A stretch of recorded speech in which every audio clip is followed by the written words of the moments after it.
Hey guys, welcome back to the channel. As you guys can see, we are kind of in the third bay today, and what we're working on today is finally removing that Edelbrock 2300. You guys will know that we have the 2650 from Kong, well, Edelbrock as well, but you guys know that we have that blower to put on. And as you guys will be able to see, I've already kind of started removing some parts. So the alternator, I've sold that. The stock throttle body, I've sold that.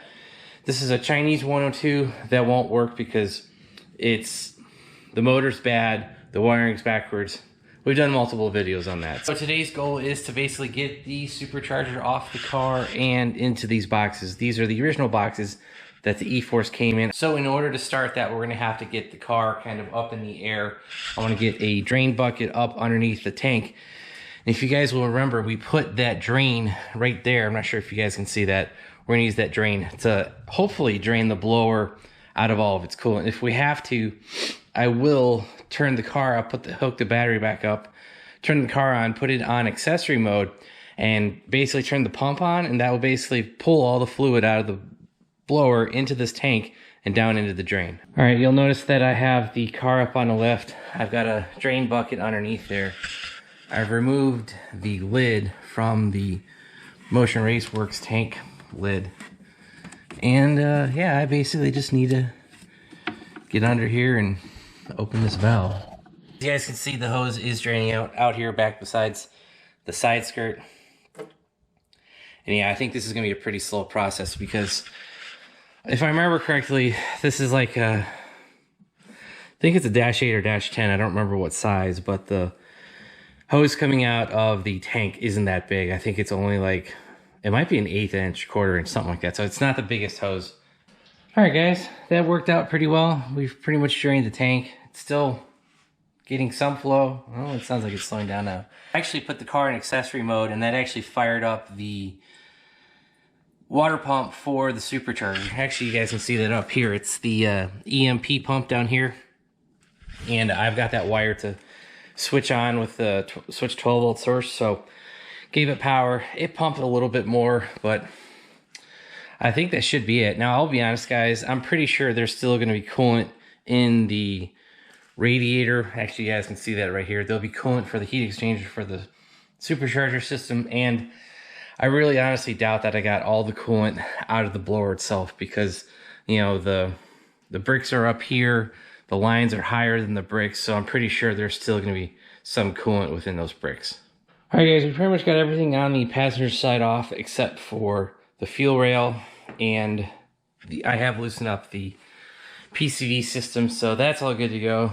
Remove the first coil pack because we had to get that out to take off the PCV catch can system. I also took the front bracket off, the tensioner, all that, so that we go down and get the plug off of the AC compressor. That's actually somewhere, actually it's right there. So got all the wiring taken off. So basically, passenger side, all we got to do is take off the coolant system, take off the fuel rail, we'll be good to go. All right, guys, the car might look exactly the same like it did yesterday, but we've made a whole lot of progress. If you guys can see, I got all of the fuel lines out. The injectors are all out over here. The whole fuel line setup is out as well. And yeah, so we've gotten a lot of the car taken apart. And basically all that's left is actually removing the supercharger itself. So I think there's 4 or 5 bolts on each side. Those are all ARP bolts, so I might have a little bit of a struggle trying to pull those out, but get those out and we should be able to get this whole setup out. So the one thing I do want to say, this driver's side was way more complex than the passenger side. I mean, you've got wire harnesses, you got vacuum sources for the fuel system, you've got coolant hoses, you've got the coolant hoses for the cylinder heads, the rear back breathers, you got that. There's just all this stuff running through here. Oh, and then there's the PCV fuel system, that evap purge fuel solenoid thing. That line's running through here too. There's just so much more stuff running here on the back side, on the back of the driver's side especially. So I kind of hope with the 2650, I kind of hope we will be able to clean some of that up. I know one thing, I won't have coolant lines running back there because those will move from the back to internal on the 2650 on the ZR1 lid, and that'll all be up top. So that's one good change coming.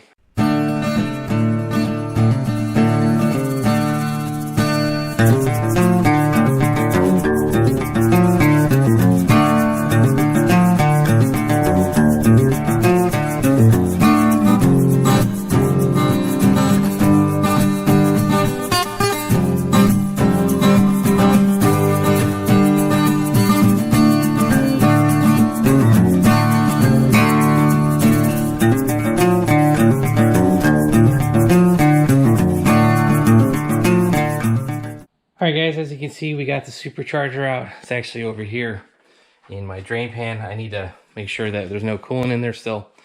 But you guys can see that I put masking tape on cylinder heads. I just don't want anything to fall into the cylinder heads. Bolt, dirt, grime, fuel injector, whatever it might be. But you know, we've pretty much finished the hard part of this swap. But now what I need to do is basically tear the whole front of the motor off. So that's the water pump, the alternator bracket, the power steering bracket, power steering pump, everything, including the AC compressor. But we got a little trick for that coming up in the future. So all right, guys, you'll be able to see that we got the alternator mounting bracket off. We got the power steering pump off. Now, I still have the power steering pump tied into the steering rack. I don't want to open that up until I'm ready to drop the cradle for the harmonic balancer removal. But what we're doing today is actually removing the water pump, draining the radiator, getting all that system open up, and then get more room down here so we can get down to the AC compressor, because that's another thing we need to do. So, all right, guys, we're almost done with the disassembly. As you can see, we do have the water pump is out. So all we got to do left is the air compressor and the harmonic balancer. I think both of those are going to require the cradle to be lowered. So I'm probably going to plan on doing both at the same time. Basically, what my goal is to drop the subframe down like at the bottom of the threads, like 2 or 3 inches there, and then put a floor jack under the motor, lift that up a couple inches, and hopefully that gives us enough room to get above the steering rack, because I really don't want to tear the suspension apart on the car. So I think we might be able to get the harmonic balancer out going forward, being above the steering rack. That's kind of the goal. All right, guys, the goal for today is actually get the pulley off of the AC compressor. If you guys can see down here, we still have the compressor hooked up, we still have a belt on it, and we still have the crank pulley on there. So this is actually probably going to be one of the hardest parts of this whole LS9 front accessory drive swap. And so I'm going to show you a schematic here, kind of shows a blow up of the diagram.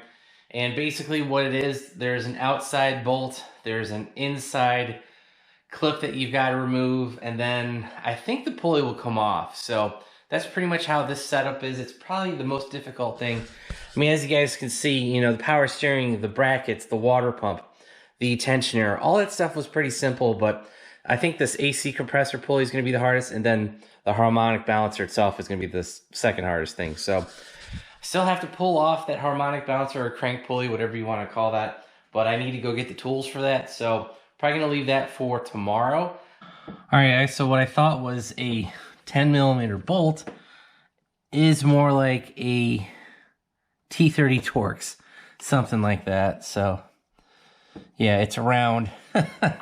See if you guys can see that down there. Yeah, it looks like it's a Torx bit, so we're gonna have to, I simply don't have the room between the rack and the air compressor to get that out. So what we're going to do is I am going to lower the subframe a little bit, and I'm going to take the motor mount nuts on the bottom of the subframe off, and we'll see if that helps out, because it's like a fraction of an inch I need to get in there. So, all right, guys, you might notice the engine sitting just a tad bit higher than normal. I did get the engine mount nuts taken off on both sides of the passenger and the driver. I put a floor jack under the engine. I pretty much just pushed up until it couldn't go anymore. It's not hitting anything, but you know, there's the shifter, the power steering, the steering rack, all that stuff's still kind of hooked up. So you do have a little bit of leeway in there, but if you disconnect the power steering rack, you might be able to get it up even higher. But just wanted to show you down here, we did get the bolt started to be removed out of the air compressor, the AC compressor. If you guys can see, I do have a jump wire here. What that is, that's engaging the magnet in the clutch pack so that the clutch pulley pulled shut, and I was able to get the pulley to stop spinning and put that 30mm hex in there and start pulling the bolt out. So what I did was I looked at the fuse. If you look at the bottom of the fuse, there is a 87 and a 30. I basically just put that jumper wire between the 87 and the 30 according to the bottom of the fuse. And if you guys can see here, it's one toward the front, toward the passenger side, and the back of toward the driver's side of this relay. and that got us locked down and engaged. So I'm almost done pulling that bolt out. Once I get that bolt out, I'll pull the, I don't need this anymore. I'll be able to pull that, and then I'll disconnect the battery like it was. So I have to replug the AC compressor back in, so don't forget to unplug that, because you know we had to provide power for the clutch magnet. Unplug that, pull your bolt out, you'll be good to go. We got the bolt out, I took the jumper harness out, I put the fuse box back together, and you guys will see I actually have the outside of the AC compressor clutch. This is actually splined. I'm not sure if you guys, yeah, you might be able to see that it's splined. Kind of like I was saying, this is splined. So basically all I did was just wiggle it, wiggle it, wiggle it, and finally it popped off. I did spray the outside of it with some brake cleaner. I doubt that really helped anything.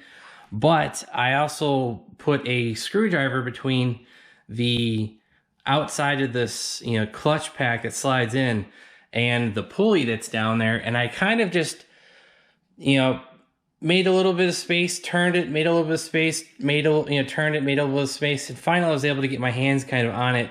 And like I said, I just wiggled it right off and it pulled out. So no issue there. All right, guys, you'll see that we have the whole side of the car jacked up on the left. Took the front wheel off on the passenger side.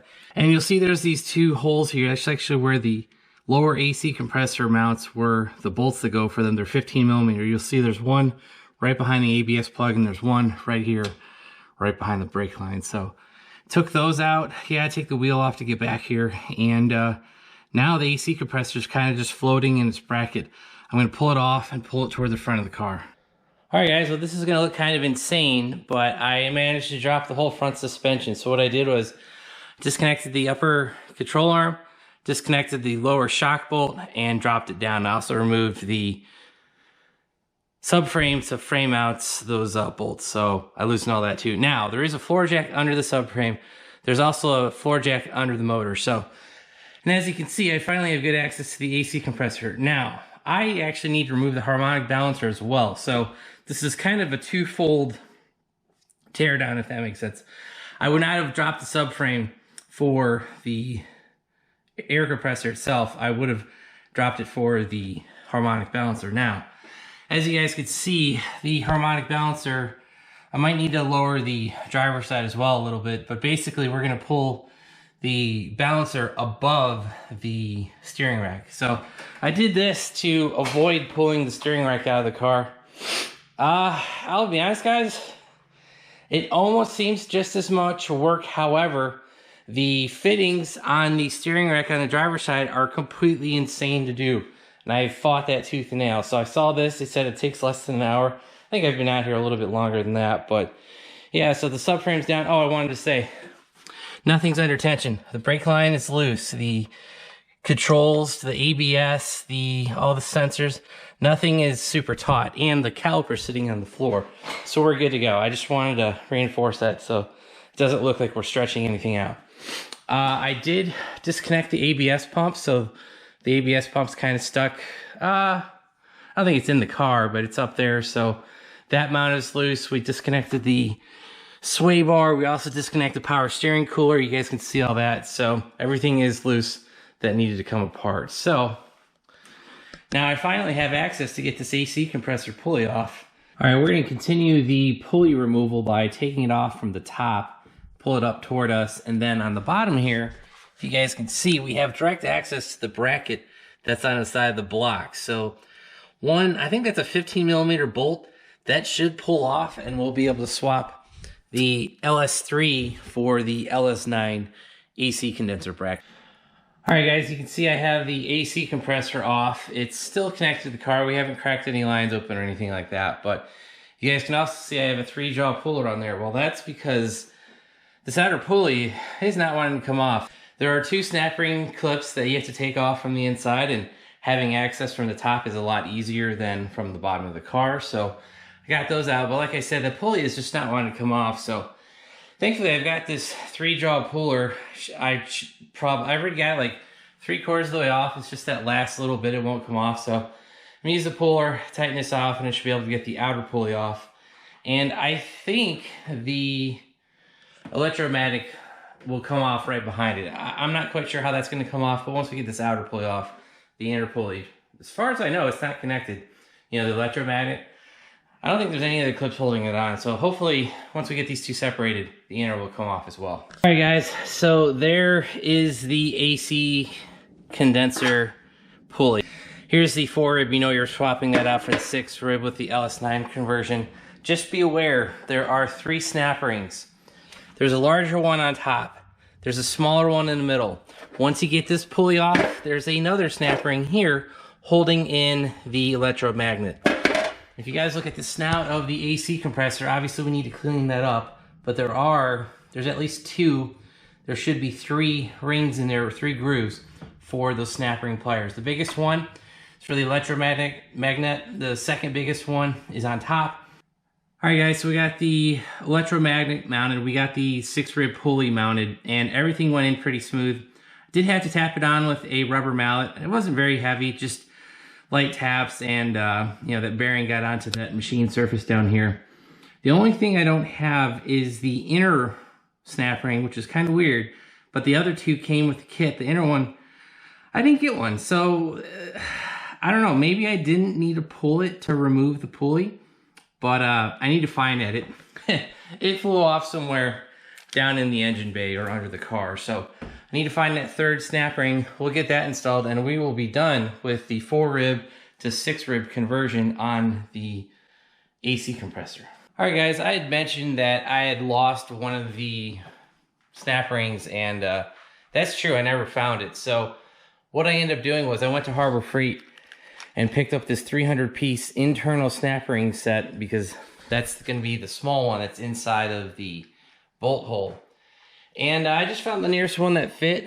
I squeezed it in and it fit into the slot, and everything's good to go. So you guys will notice that I actually have the outside bolt as well as the outside part of the clutch. So that's fully been installed. I torqued this down to 7 foot-pounds, and the air gap between the clutch and the pulley needs to be between 0.3 and 0.6 millimeter. So I went and grabbed my feeler gauge and I went down to 0.3 to 0.6, and I actually measured it out to be 0.6 before I tightened down that bolt. And then I tightened down the bolt like I showed you earlier in the video. We magnetized the clutch and put the battery cable back on the car, magnetized the clutch, pulled it in, and I was able to tighten that down. So we actually got that down to about 0.48 to 0.5, and the various ranges from 0.3 to 0.6. So we're kind of like right in the middle of the feeler gauge here. All right, guys, you can't really see in here, but I did get the ARP bolt out for the crank. And for that, all I did was come from the top. I used my impact, my 90-degree impact. That did not break it loose. However, I grabbed my breaker bar and a metal pipe, which is somewhere. But basically this breaker bar with a 3-foot pipe on the end of it, I was able from the top just grab it and pull it toward the passenger side, because lefty loosey pulled it this way, and I was able to break that bolt loose. So once I got that loose, I switched over to my extended 1/2-inch drive long reach wrench, got in there. I had to use a pipe on it a couple more times, but finally I got that bolt loose and it fully came out. So we are almost done with the removal. So we got the ARP bolt out. We will reuse that with the new ATI balancer. And to get the balancer off, we're gonna use this OEM tools. I bought this on Amazon. It's part number 25090. I did see this used on other C6 Corvettes. There's pictures on the Amazon reviews. And this looked to be small enough to actually fit inside of the factory pulley. And what we'll do, we'll put these little arms inside the pulley, not the outside, and we'll be able to pull this off. And with this shorter stud on here, I think this will actually fit inside the car without us having to disassemble it anymore. I haven't pulled the fans out. I didn't need to get the OEM bolt out, but yeah, I just wanted to show you guys that I am going to be using this neon green OEM. And then I do have this new crank pulley installer. Now, I bought this on Amazon as well, but we'll be using this in the next video. So to end this video, let's go ahead and use this OEM tool, get this harmonic balancer off, and we'll be done. All right, guys, if you can see, we have the green OEM tools crank pulley remover. I had to use the longest tool extension, I'll show that in a little bit, to get that to fit all the way down into the crank. And I've been cranking on a little bit. Started off with a 3/8 drive that's at the end of the tip. It was a little ratchet piece. switched over to a 1/2-inch drive, and I've just been tightening down. So I think it's coming off. I'm going to put you guys up on top, and hopefully we can do a little bit of time lapse and get this thing out of here.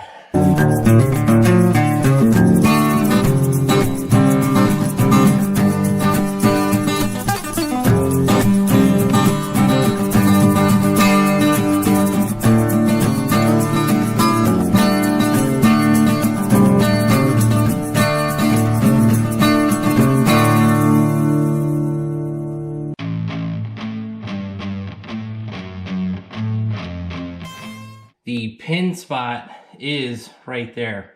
So I'm going to try to utilize that with the ATI pulley harmonic balancer, is to reutilize that pin. So yeah, I'm going to try to reutilize that pin because I think I'm actually going to double pin the crank this time.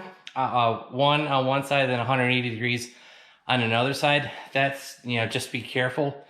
And that way we can utilize the slot that's already in the crank, because, you know, the crank only has so many surface room where you could put pins in. So try to utilize that one. If I can't, just probably turn it 90 degrees and go from one end to the other. So, but yeah, so that is it for the disassembly. You guys can see we got the harmonic balancer finally out. Suspension's all torn apart. The air conditioner, that's all torn to hell as well. But this video was supposed to be just getting the car disassembled. Well, kind of ended up having to do the air conditioner stuff before we did the crank stuff. And I do have one more thing. Like I said, I do have to pin the crank, but I'm going to do that in a separate video. This video is going to be long enough. But yeah, so that is the full removal of the supercharger, the whole front accessory drive. I showed you what modifications have to be done to the air compressor with the new bracket, the new 6-rib pulley. You guys just saw that, as well as getting the harmonic balancer off. And now I could basically just start reassembling everything. We're going to pin the crank, we'll put the harmonic balancer on, and then I'll finally be able to put the AC compressor on there, then the water pump, the LS9 water pump, and then the supercharger, then the lid and all that stuff. So we had to tear it all the way down to get this far, but hopefully the reassembly goes by quicker. And like I said, I think the only thing that will be a hold up is going to be the pinning process on the crank. Once I get that on, we'll get the harmonic balancer on, AC condenser, idler pulleys, water pump, all that stuff. So yeah, that's gonna be it for today's video. I hope you guys enjoyed it. Try to give you guys updates along the way, a couple time lapses and whatnot. And yeah, so if you guys want to see the reassembly and starting of the modifications, put the LS9 actually in the car, hit that subscribe button, turn on your bell notifications. And if you guys want to help support the channel, check out the links down below. I'll have some of the tools that we used today, especially this OEM tools harmonic balancer removal. Guys, that worked mint. It was 40 bucks from Amazon. I didn't have to go to the store. Well, I did go to the store to look for one, but they didn't have one. Actually, they stopped carrying it, so I would have had to buy one. So I just bought the proper one that I saw on Amazon. And yeah, that green one worked mint, guys. I had no issues with it. So check out those links down below, and make sure you check out our website, BonecrrusherSS.com. Any support you guys can give there goes right back into the channel and helps us afford some of these expensive projects. So thanks, guys. Have a great one.